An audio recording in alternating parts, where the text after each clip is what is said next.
रजत cooking या YouTube चॅनलमध्ये आपले स्वागत आहे। आज आपण बनवणार आहोत दुधी भोपळ्यापासून पौष्टिक असे थालीपीठ। चला तर मग आता आपण रेसिपीला सुरुवात करूयात। थालीपीठ बनवण्यासाठी मी इथे अर्धा भोपळा कट करून घेतलेला आहे।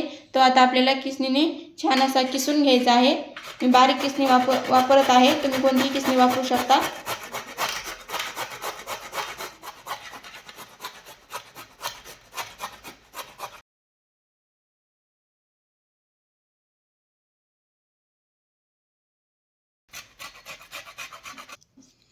तर इथे मी सर्व भोपळा किसून घेतलेला आहे। आता आपल्याला किसलेल्या भोपळ्यामध्ये अर्धी वाटी बाजरीचे पीठ घालायचं आहे।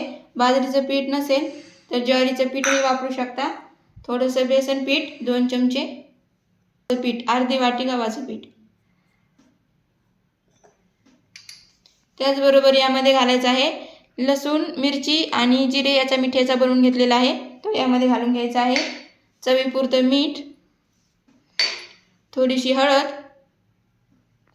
आणि बारीक चिरलेली कोथिंबीर। आता हे छान आपल्याला मळून घ्यायचं आहे। पाण्याचा वापर न करता आपल्याला हे असंच यामध्ये मळून घ्यायचं आहे।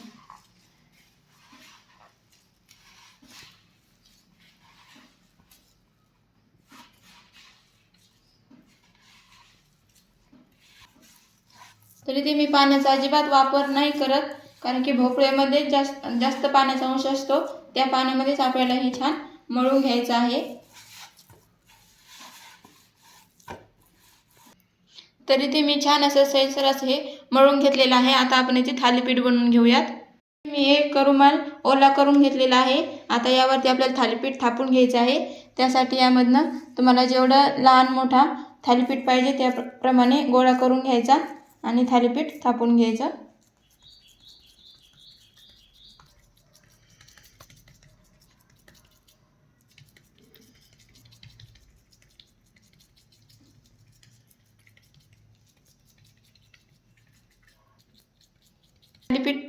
थालीपीठ छान थापून झालं की मधामध्ये एक छिद्र बनवून घ्यायचं।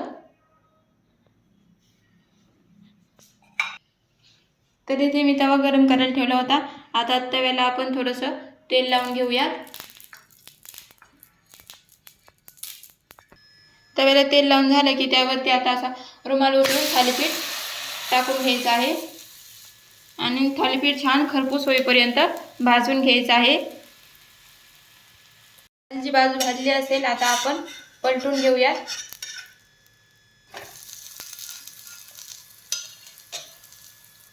खालची बाजू जर भाजली तर थालीपीठ अगदी सहज निघले जाते। आता आपण थोडंसं यावरती तेल सोडून घेऊया कडेकडेने आणि खाली दुसरी बाजूही छान खरपूस होईपर्यंत भाजून घेऊया। छान असं थालीपीठ दोन्ही बाजूने छान भाजलेलं आहे, तुम्ही पाहू शकता। तर आता आपण थालीपीठ काढून घेऊयात आणि अशाच पद्धतीने सर्व थालीपीठ बनवून घेऊयात।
त्या पद्धतीने इथे आपले पौष्टिक असे दुधी भोपळ्याचे थालीपीठ तयार आहेत। व्हिडिओ आवडले असल्यास लाईक, शेअर आणि सबस्क्राईब करायला विसरू नका। धन्यवाद।